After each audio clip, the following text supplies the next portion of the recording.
Hello viewers, today we are going to discuss about microgreens. What are microgreens actually? They are tiny, immature versions of vegetables, herbs and other plants harvested from a week or 2 weeks after germination that tend to be about 1 to 2 inches long, with stem and leaves still attached. Microgreens are typically only seen in hotels and restaurants, used as delicately placed garnishes or for a pop of unique flavor. Since their introduction to the Californian restaurant scene in the 1980s, microgreens have steadily gained popularity. Microgreens are a tender form of green leafy vegetables, herbs, and pulses. They are approximately 1 to 2 inches tall. They are a great source of vitamins and minerals which are called micronutrients and are required in small amounts by the body. Microgreens have 4 to 40 times more nutrients than the matured plants. They are harvested at a very early stage compared to mature vegetables. The seeds and the cotyledons which are coming from them are really dense packages of nutrients. The cotyledons may contain the stored food reserves of the seed. These newly germinated seeds have all the nutrients that the small plants need to grow bigger. Micronutrients are actually the little nutrient reserves. Nutrients like vitamin B, C, E, K and beta-carotene are found in microgreens. They are loaded with antioxidants and healthy phytonutrients that prevent diseases and infections. Microgreens should not be confused with sprouts, which do not have leaves. Sprouts also have a much shorter growing cycle of 2 to 7 days, whereas microgreens are usually harvested 14 to 21 days after germination, once the plant's first true leaves have emerged. Microgreens are more similar to baby plants in that only their stems and leaves are considered edible. However, unlike baby greens, they are much smaller in size and can be sold before being harvested.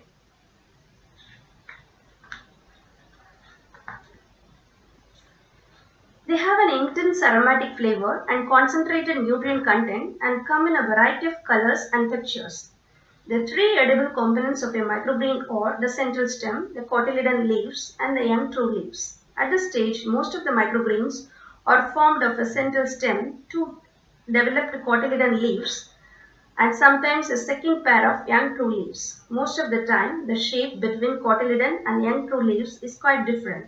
For many herbs and vegetables, it's possible to eat their equivalent as microgreens like coriander, basil, mustard, or radish. With an especially rich flavor, these small vegetables are a relish for our taste cells while bringing lot of nutrition to our health. Microgreens are grown in soil or a substrate and get a lot of light, which is essential for photosynthesis that generates the chemical energy needed for the plant to grow and which increases its flavor. Sprouts are germinated in relatively warm and humid conditions, which is unfortunately also an ideal environment for all kinds of bacteria. This increases the risk of microbial contamination in sprouts, which is not in the case of microgreens. Furthermore, sprouts are consumed as whole portion, even the small roots and the seed, which are said to be the main factors for microbial contamination. Whereas the microgreens, green pod alone is eaten, the part above the soil or substrate. According to Dr. Samrat, consuming microgreens is linked to a lower risk of many diseases such as heart disease. Microgreens are a rich source of polyphenols, a class of antioxidants helps for lower risk of heart disease. Animal studies show that microgreens may lower triglyceride and bad LDL cholesterol levels. Alzheimer's disease. Antioxidant-rich foods, including those containing high amounts of polyphenols, may help in lower risk of Alzheimer's disease. Diabetes. Antioxidants may help reduce the type of stress that can prevent sugar from entering cells.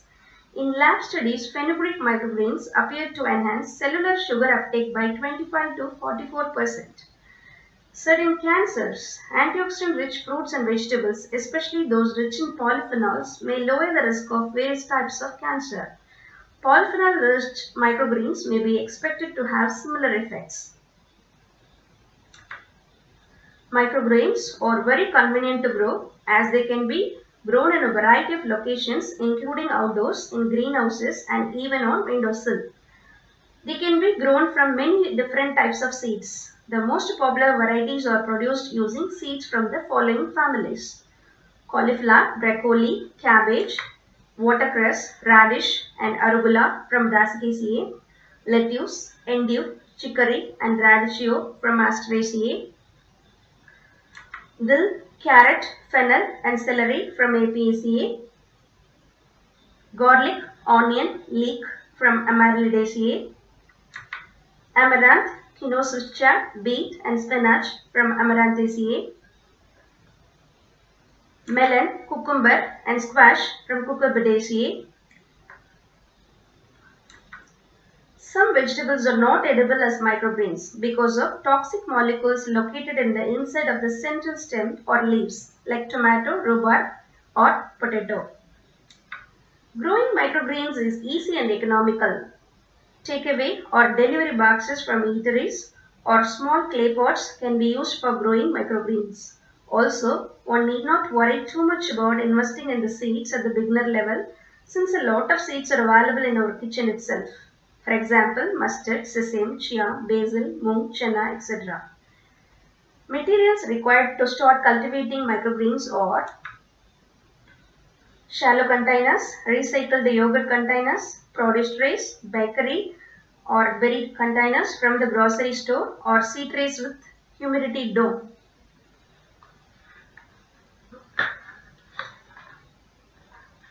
Organic potting mix, vegetable or herb seeds of choice, spray bottle, sunny windowsill or grow lights. Trays of various uses must be washed with soapy water and to be rinsed well.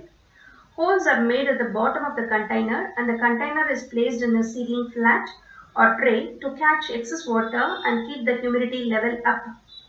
Growing trays ought to be filled with coco peat or any other organic mix. Potting mix is pre-moistened before filling containers. Potting mix should be moistened but not to be too wet. Potting mixture should be filled in 2/3 of the trays. It should be leveled by hands. After sprinkling microgreen seeds evenly as across the top of the soil, seeds are pressed gently. Then water is to be sprayed. The seeds should be scattered thickly with very little space between them. Different trays ought to be used for different species. Large trays can be divided in half and used for 2 different microgreen varieties. Trays are covered with humidity dome to keep moisture, and the trays are kept in warm, bright location away from direct sunlight. The trays are checked daily to ensure enough moisture. Formation of condensation inside of the humidity dome is a good sign of plenty of moisture. If there is no visible condensation, dome is removed. Misting the soil with water is to be done, and trays are to be covered again. Once the seeds sprout, humidity dome is removed, and microgreens are placed under grow lights or in a sunny location where they will receive 4 to 6 hours of direct sunlight every day. Trays are checked daily and watering is to be done if necessary. The soil should be moist but not too wet. After 2 weeks, microgreens are ready for harvesting. The first leaf to emerge from the soil are called cotyledons. They are also known as seed leaves because they nourish the plant until the true leaves grow.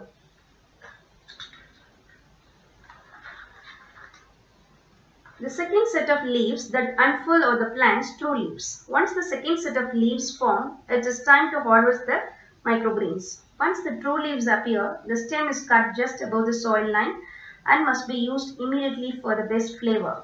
Microgreens should not be cooked as they will lose vitality and nutrition, and hence it can be garnished in soups and salads and eaten as raw.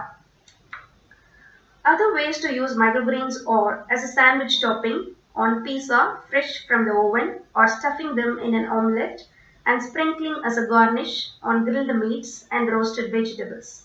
It is best to be consumed within 3 to 4 hours of harvest to get the best flavor and nutrient content. The basic nutrients that keep us healthy are getting vanished from our everyday diet. This pandemic should be treated as an alarm to improve our health, immunity, and our lifestyle. Microgreens can be a solution to all these problems, right from improving immunity or eating habits. Just 50 grams of microgreens in everyday diet can improve our immunity and lifestyle. Hydroponics. An innovative soilless production method based on using a nutrient solution in water is an excellent method to grow them in a modern and biological way. But it is also quite easy to do it yourself and develop your own small production. To conclude, microgreens are superfood with numerous virtues on human health. However, one must always use untreated organic seeds and also do thorough research before growing any seed as a microgreen, since certain seeds can be toxic when sprouted and grown as microgreens. Thank you.